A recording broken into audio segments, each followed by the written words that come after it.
Okay, in this video, let's jump right into review of those shortcuts for manipulating objects. This would be the basic shortcuts, and those are, once again, G for grab, S for scale, and R for rotate.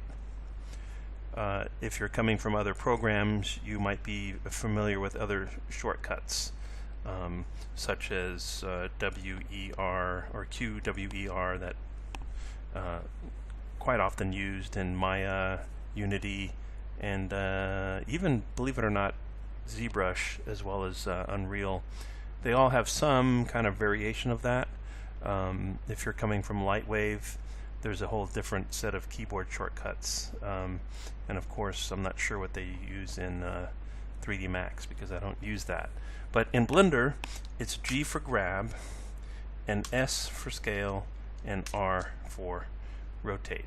So grab is an interesting word to use because of the fact that when you hit it, it is pretty much like grabbing something. And like if you just left click and drag on something, I covered this on an earlier video, and I talked about it on the last one as well, where you just basically right click and drag, and there you are. It's stuck to your it's like a tweak mode in Maya, or in other programs have similar type of functions, where you can just simply drag on something and move it. Whereas, in other words, you don't have to select it and then grab the manipulator. So the way it works in Blender is to grab is that you have to select something, obviously, but you can select it and either just drag immediately, or like in most programs, you select it and then you use the left mouse button. So that was right click for selecting it and then left click to drag on the manipulator. So there you go. So, and that will be fairly consistent as well, those two things. So right clicking to select, left clicking to drag in the viewport, and in Blender it's called grabbing.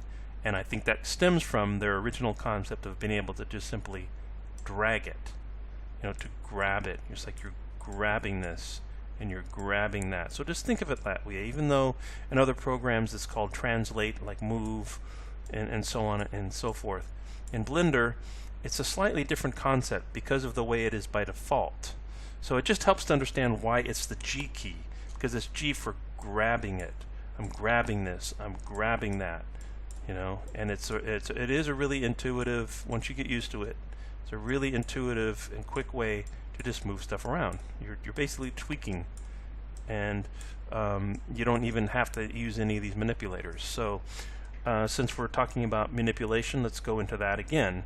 Down here, we'll review this. You can turn the manipulator on and off. Even with it off, you see I don't have a manipulator there. Even with it off, I can still drag these objects.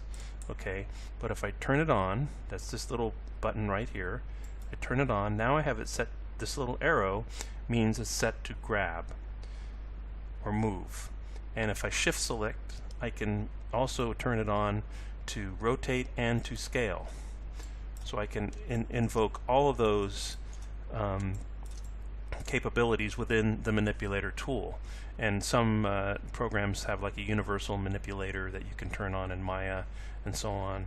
But this one is simply that is all part of the same tool. You just invoke it down here to tell the interface which attributes you want on the manipulator. So if you then again, it's the same thing. You're right clicking to drag, and then left clicking to use the manipulator to scale it, rotate it. You can scale it and so on like that. Alright, so that's a review of the keyboard shortcuts and a little explanation and a further explanation of the manipulator. And we'll get more detail in the next one.